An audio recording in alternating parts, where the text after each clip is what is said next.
Esau. If everything had turned out the way Esau had hoped, he would have been the patriarch of the Israelites.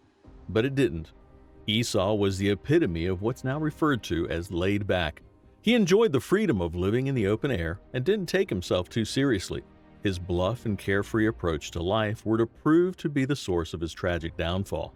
He was the firstborn of Isaac and Rebekah's twins, and he quickly rose to the position of favorite son of his father. The elder twin son of Isaac and Rebekah, Esau, was Abraham's grandson, and the elder twin son of Abraham, the younger, was Jacob. During her pregnancy, Rebekah experienced some difficulties, which God explained was due to the fact that two nations are in your womb. One people will be stronger than the other, and the older will serve the younger. Esau's given name means hairy, which describes how he looked when he was born. Jacob, Esau's twin brother, was born holding Esau's heel and was given the name Jacob, which means supplanter in Hebrew, which refers to someone who defrauds another of something for personal gain. The twins' birth story served as a prophecy for what was to come in their lives. Genesis 25, verses 25 through 28. The first one was very red at birth and covered with thick hair like a fur coat, so they named him Esau. Then the other twin was born with his hand grasping Esau's heel, so they named him Jacob. Isaac was 60 years old when the twins were born. As the boys grew up, Esau became a skillful hunter. He was an outdoorsman, but Jacob had a quiet temperament, preferring to stay at home. Isaac loved Esau because he enjoyed eating the wild game Esau brought home, but Rebekah loved Jacob. Genesis chapter 25, verses 29 through 34 from the New King James Version. Now Jacob cooked a stew, and Esau came in from the field, and he was weary. And Esau said to Jacob, "Please feed me with that same red stew, for I am weary." Therefore his name was called Edom. But Jacob said, "Sell me your birthright as of this day." And Esau said, "Look, I'm about to die, so what's this birthright to me?" Then Jacob said, "Swear to me as of this day." So he swore to him and sold his birthright to Jacob. And Jacob gave Esau bread and stew of lentils. Then he ate and drank and arose and went his way. Thus Esau despised his birthright. When he was starving, the aroma became overwhelming, and he saw everything in exaggerated terms. What was the point of having a birthright when he was starving? However, the consequences of that quick and impulsive decision were irreversible. Esau also took a wife that displeased both his father and his mother. Esau was a skeptic who didn't take anything seriously. When his parents expressed their displeasure with his choice of wives, he fled to Egypt and married another woman, a daughter of Ishmael. Genesis chapter 26, verse 34 from the New King James Version. When Esau was 40 years old, he took his wives Judith, the daughter of Beeri the Hittite, and Basemath, the daughter of Elon the Hittite. Genesis chapter 27, verses 1 through 19. One day when Isaac was old and turning blind, he called for Esau, his older son, and said, "My son." "Yes, father," Esau replied. "I'm an old man now," Isaac said, "and I don't know when I may die. Take your bow and quiver full of arrows and go out into the open country to hunt some wild game for me. Prepare my favorite dish and bring it here for me to eat. Then I will pronounce the blessing that belongs to you, my firstborn son, before I die." But Rebekah overheard what Isaac had said to his son Esau. So when Esau left to hunt for the wild game, she said to her son Jacob, "Listen, I overheard your father say to Esau, 'Bring me some wild game and prepare me a delicious meal. Then I will bless you in the Lord's presence before I die. Now my son, listen to me. Do exactly as I tell you. Go out to the flocks and bring me 2 fine goats. I'll use them to prepare your father's favorite dish. Then take the food to your father so he can eat it and bless you before he dies." "But look," Jacob replied to Rebekah, "my brother Esau is a hairy man, and my skin is smooth. What if my father touches me? He'll see that I'm trying to trick him, and then he'll curse me instead of blessing me." But his mother replied, "Then let the curse fall on me, my son. Just do what I tell you. Go out and get the goats for me." So Jacob went out and got the young goats for his mother. Rebekah took them and prepared a delicious meal just the way Isaac liked it. Then she took Esau's favorite clothes, which were in the house, and gave them to her younger son Jacob. She covered his arms and the smooth part of his neck with the skin of the young goats. Then she gave Jacob the delicious meal, including freshly baked bread. So Jacob took the food to his father. "My father," he said. "Yes, my son," Isaac answered. "Who are you, Esau or Jacob?" Jacob replied. "It's Esau, your firstborn. I've done as you told me. Here's the wild game. Now sit up and eat so you can give me your blessing." Genesis chapter 27 verses 34 through 41. When Esau heard his father's words, he let out a loud and bitter cry. "Oh, my father, what about me? Bless me too," he begged. But Isaac said, "Your brother was here and he tricked me. He's taken away your blessing." Esau exclaimed, "No wonder his name is Jacob, for now he has cheated me twice. First he took my rights as a firstborn, and now he's stolen my blessing. Oh, haven't you saved even one blessing for me?" Isaac said to Esau, "I have made Jacob your master and have declared that all his brothers will be his servants. I have guaranteed him an abundance of grain and wine. What is left for me to give to you, my son?" Esau pleaded, "But do you have only one blessing? Oh, my father, bless me too." Then Esau broke down and wept. Finally, his father Isaac said to him, "You will live away from the richness of the earth and away from the dew of the heaven above. You will live by your sword and you will serve your brother. But when you decide to break free, you will shake his yoke from your neck." From that time on, Esau hated Jacob because their father had given Jacob the blessing, and Esau began to scheme. "I will soon be mourning my father's death. Then I will kill my brother Jacob." Esau had just reached a state where he was ready to kill his brother. Genesis chapter 27 verses 42 through 46. When Rebekah was told what her older son Esau had said, she sent for her younger son Jacob and said to him, "Your brother Esau is planning to avenge himself by killing you. Now then, my son, do what I say. Flee at once to my brother Laban in Haran. Stay with him for a while until your brother's fury subsides. When your brother is no longer angry with you and forgets what you did to him, I'll send word for you to come back from there. Why should I lose both of you in one day?" Then Rebekah said to Isaac, "I'm disgusted with living because of these Hittite women. If Jacob takes a wife from among the women of this land, from Hittite women like these, my life will not be worth living." Genesis chapter 28 verses 6 through 9, the New King James Version. Esau saw that Isaac had blessed Jacob and sent him away to Paddan Aram to take himself a wife from there, and that as he blessed him, he gave him a charge, saying, "You shall not take a wife from the daughters of Canaan." And that Jacob had obeyed his father and his mother and had gone to Paddan Aram. Also Esau saw that the daughters of Canaan did not please his father Isaac. So Esau went to Ishmael and took Mahalath, the daughter of Ishmael, Abraham's son, the sister of Nebajoth, to be his wife in addition to the wives he had. Jacob left his home to stay with his uncle, where he proposed and had wives. Years later, when Jacob returned to Canaan, he feared Esau might try to kill him and his children. So he sent a lavish gift ahead of him and asked God to save him. However, he was mistaken about Esau. Genesis chapter 32 verses 1 through 15. As Jacob started on his way again, angels of God came to meet him. When Jacob saw them, he exclaimed, "This is God's camp." So he named the place Mahanaim.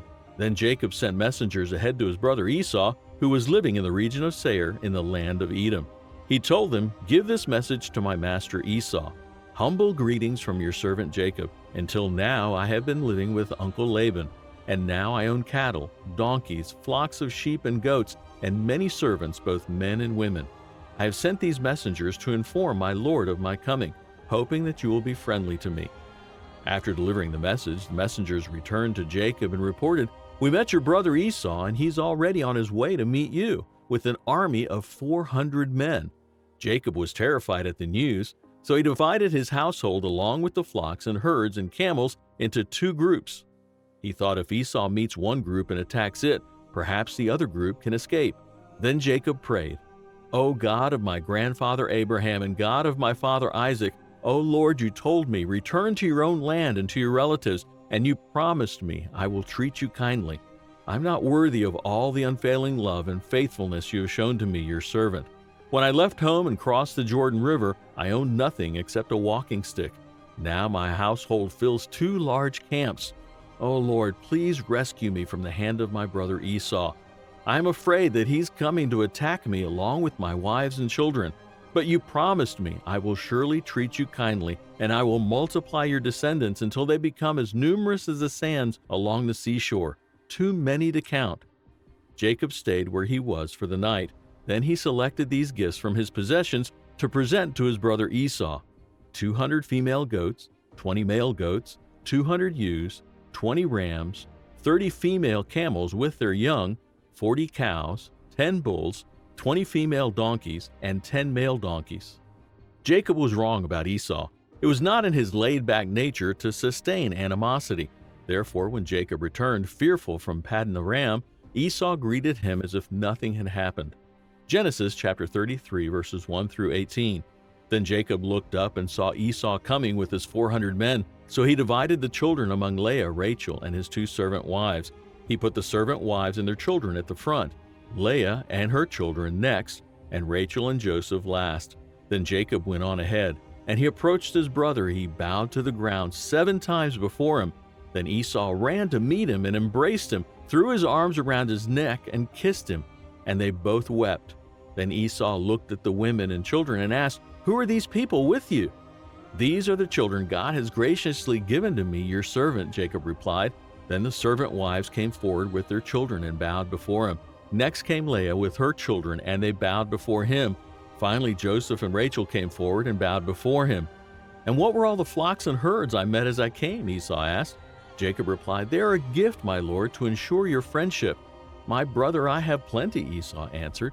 "Keep what you have for yourself." But Jacob insisted, "No, if I have found favor with you, please accept this gift from me."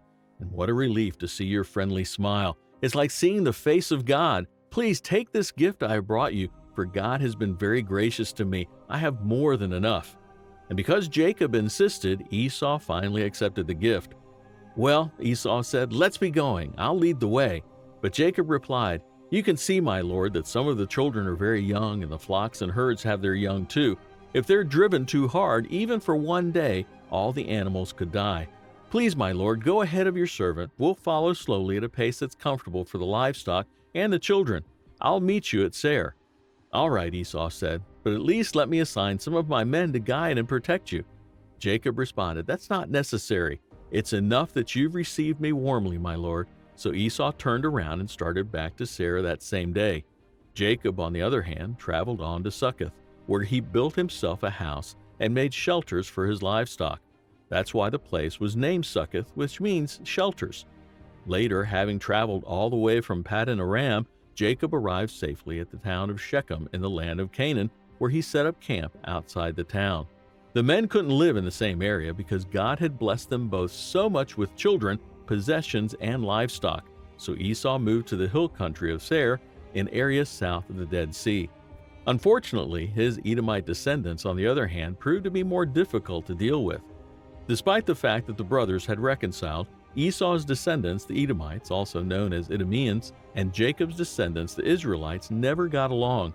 Edom was a regular opponent of and a combatant against Israel.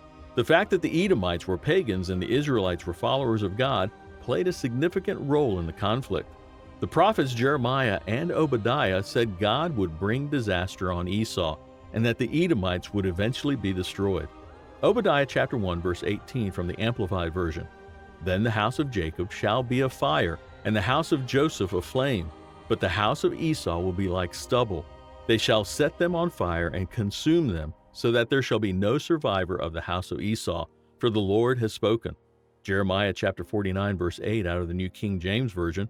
"Flee, turn back, dwell in the depths, O inhabitants of Dedan, for I will bring the calamity of Esau upon him, the time that I will punish him." Amos chapter 1 verse 11, New King James Version. "Thus says the Lord, for 3 transgressions of Edom, and for 4 I will not turn away its punishment, because he pursued his brother with the sword and cast off all pity. His anger tore perpetually, and he kept his wrath forever." Obadiah 9 through 14, New King James Version. "Then your mighty men, O Teman, shall be dismayed to the end that everyone from the mountains of Esau may be cut off by slaughter. For violence against your brother Jacob, shame shall cover you, and you shall be cut off forever. In the day that you stood on the other side, in the day that strangers carried captive his forces, when foreigners entered his gates and cast lots for Jerusalem, even you were as one of them.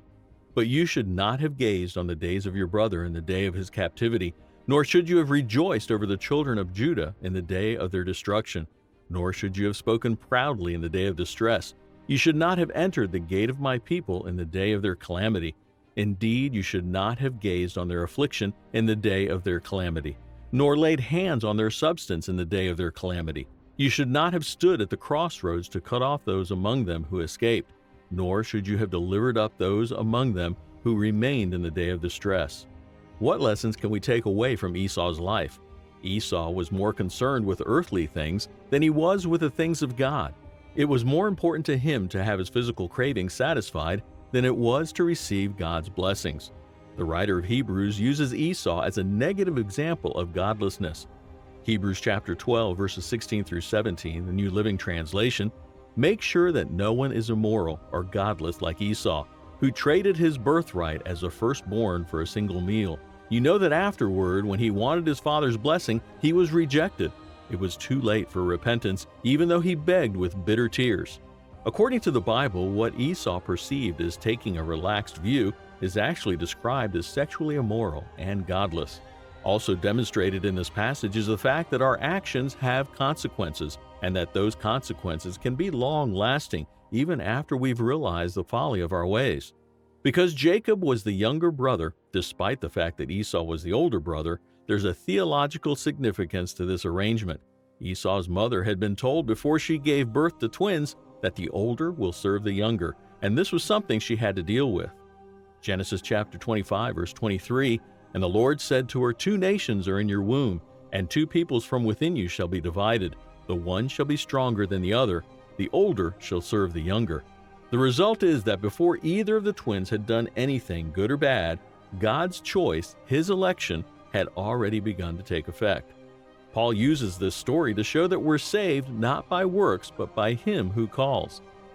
God's sovereignty and election cannot be thwarted. Just as it is written, "Jacob I loved, but Esau I hated."